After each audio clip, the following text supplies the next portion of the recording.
그런데 언론의 표현을 봤어요. 정권 심판론 속에 민주당이 믿는 구석은 두 가지가 있다는 거야. 다 동의하진 않지만 결국의 문제는 부동산이 아니라 경제일 것이다라는 거예요. 국민들 입장에서 그 말도 틀리진 않았어. 국민들을 내가 깨워요 지금 방송으로. 문재인 정부의 부동산 정책은 실패하지 않았다고 깨워. 그러면서 저쪽이 정권 잡으면 여러분들 젖됩니다. 부동산 문제 말도 꺼냅니다 이제. 양극화가 더 심해집니다.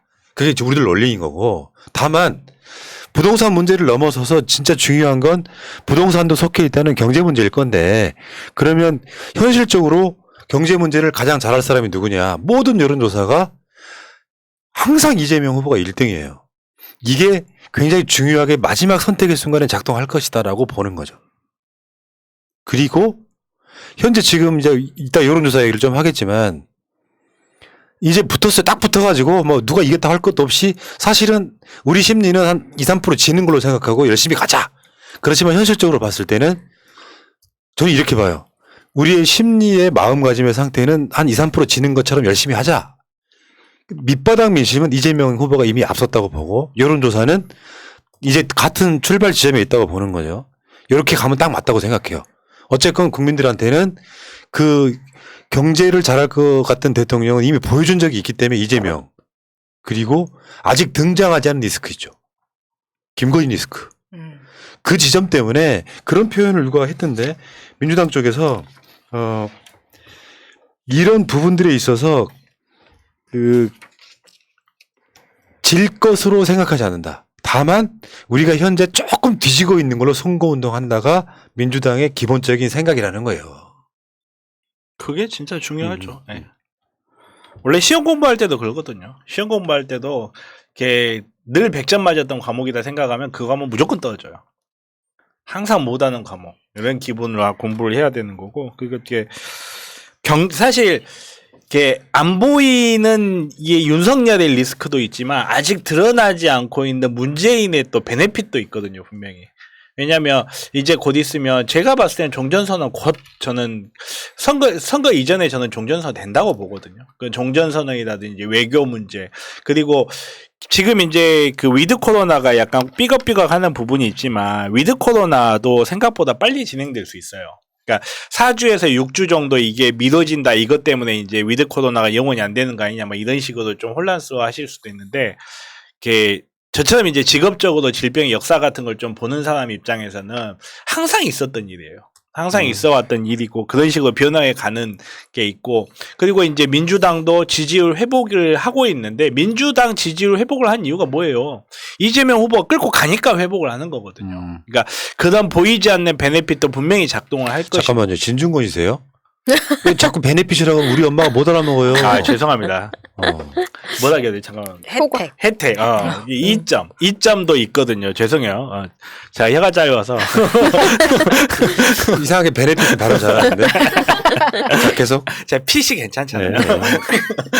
아무튼간에 그런 것들이 이렇게 여러 가지로 작동을 할 거고 그리고 이렇게 기억을 하실지 모르겠는데 불과 2주 전이에요. 11% 차이 난다, 12% 차이 난다. 이게 불과 2주 전인데 그 2주 만에 윤석열의 컨벤션 효과가 사라졌다마는 이거는 해석이 안 됩니다. 컨벤션 효과가 나와도 3, 4%예요, 사실은. 근데 이게 순식간에 윤석열과의 격차가 12%까지 났다가 지금 동률까지 2, 3주 만에, 불과 2, 3주 만에 동률이 되는 거는 이거는 윤석열의 공입니다. 이건 윤석열 아니면 해낼 수가 없는 거예요. 아니에요. 그것은 저쪽이 노리는 프레임이죠. 아, 그런가요? 그러니까 반사 이익을 보는 게 아니라 그게 같이 겹치기 때문에 이런 급격한 변화가 일어나는 거예요. 그러니까 능력 있는 후보의 진정성과 몸으로 막 뛰는 거. 그렇죠. 그리고 저쪽이 막 똥볼 차는 것들이 겹치고 있잖아요. 기가 막힌 대비 효과거든요. 자, 금요일 날 나온 갤럽 여론조사를 보겠습니다. 금요일 날 나온 거예요. 이것도 KBS 여론조사랑 똑같아. 어쩌면 이렇게 똑같은 숫자가 나올 수 있죠? 36%. 그러니까 2주 만에 11%를 뒤집었다라고 하면 내가 그런 얘기 한 적 있잖아요. 도대체 그 사이 무슨 일이 있었던 거지? 왜 여러분들 그런 효과라고 생각하시면 돼요. 에스컬레이터를 타고 올라갈 때 걸어가면 굉장히 빨리 올라가잖아요. 그러니까 동반 상승 효과라는 게 있고 저쪽은 동반 하락 효과가 있는 거예요. 그러니까 같은 계단을 똑같이 올라가는 상태가 아니라 저쪽에서는 에스컬레이터를 내려오고 있는데 저쪽에는 당의 내분, 이준과의 갈등, 본인의 무식함 이런 것들이 쫙 내려오고 있고 우리 후보의 유능함과 또 민주당 원팀이 쭉 올라가고 있고 이 상태였기 때문에 지금 골든 크로스가 사실상 이루어진 거잖아요. 그러니까 진짜 답답한 거는 본인의 무식함을 어떻게 할 수가 없다. 거기에다가 인선도 검사 출신을 해가지고 이렇게 돼 있으면 형 개혁이 안 돼요 이렇게 되면. 자 그래서 그게 그래프가 하나 있어요. 요건 도표고 그래프 하나 있습니다. 이건 먼저 봅시다. 그러니까 이게 D-139일 남았을 때 D-111일 남았을 때 D-97일 남았을 때를 쭉 보여주고 있잖아요. 맨 앞에 있는 게 이재명 후보고요. 그 다음에 그 가운데 빨간색으로 있는 게 윤석열인데 이 D-111일 남았을 때 31대 42였어요. 이건 무려 대부분은 전화 면접이었으니까 엄청 위험한 상황이었잖아요. 근데 이재명 후보는 지금 5%를 치고 올라갔고 윤석열은 정반대로 6%가 떨어지면서 36이 됐다라고 하는 것은 저쪽에서는 어마어마하게 불안한 상황인 거지. 그게 아까 말씀드렸던 에스컬레이터를 타고 걸어 올라가는 효과를 이재명 후보가 본인의 능력으로 만들어내는 지점이 있고 물론 지지자들이 뭉치는 것도 있을 거고 반대로 윤석열이 똥볼 차면서 에스컬레이터 타고 걸어 내려오는 효과를 그냥 우리가 보고 있다 이런 거죠.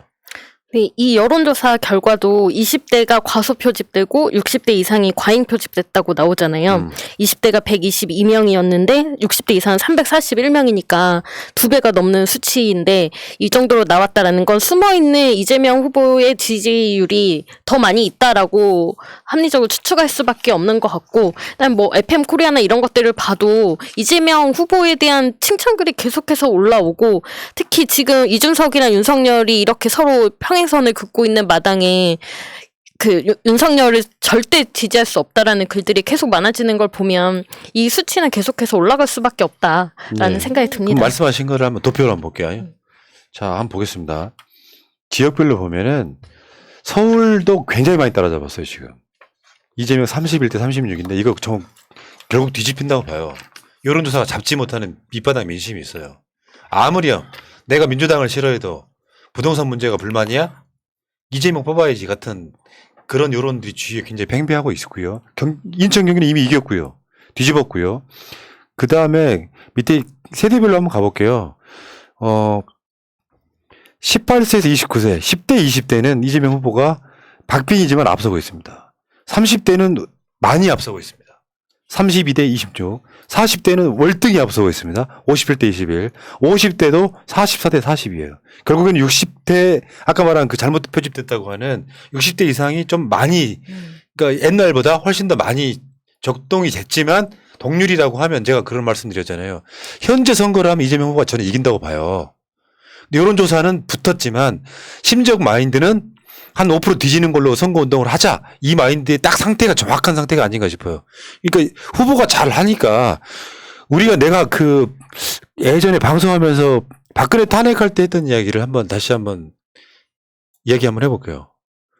우리 민중이 이 권력을 스스로 끌어내린 역사가 단 한 번도 없습니다. 민중이. 자기들끼리 정변이 나가지고 왕을 폐위시키거나 하는 경우는 있지만 그래서 제가 그때 했던 이야기입니다.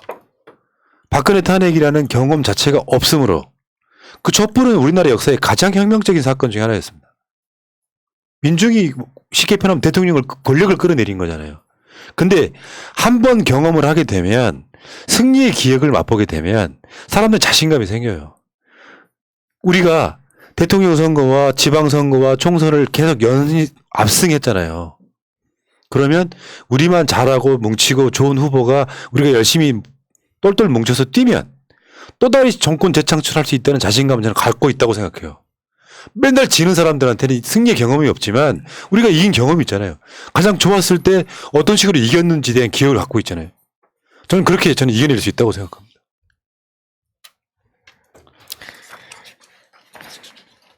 자, 어쨌건 다음 주가 더 기대되지 않습니까? 사실상 이번 주에 고맙게도 무려 채널A가 골든크로스 여론조사를 딱 내줌으로써 유선 17%까지 집어넣었지만 도저히 숫자는 속일 수 없었던 그 0.9%짜리 골든크로스에 갤럽이라고 하는 좀 나름 공신력 있는 여론조사 기관이 또 동률을 만들어 줌으로써 이번 주까지는 이제 동점 먹고 다음 주부터는 아마 다시 한번 예언을 하겠습니다.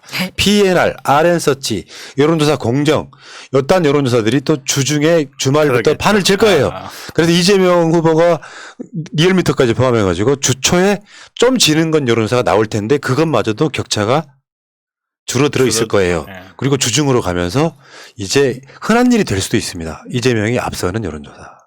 이준석은 계속 지방에 머물러 주시고요. 윤석열은 계속 똥볼 차주시고요. 삼겹살 집에는 지각하지 않고 청년들과 대화에는 무조건 지각하시고요. 생방송 중에 한 1분 30초 말씀 못 해주시고요. 그런 일이 벌어질 거예요. 우리는 이번 대선을 추억으로 인식할 수 있을 겁니다. 점점 늘어나겠죠 그런 일이. 그래서 그럼요. 한 15년 후에 그때 윤머식이라고 있었는데 그때 대선 후보가 이런 짓거리 했었지를 추억으로 말할 날이 올 거다. 그러니까 어. 걔 벌써 끝났나? 출소할 때 됐나? 출소할 때 됐나? 이런 이야기를 하고 있었으면 좋겠네요. 참 알겠습니다. 이 얘기도 여기까지.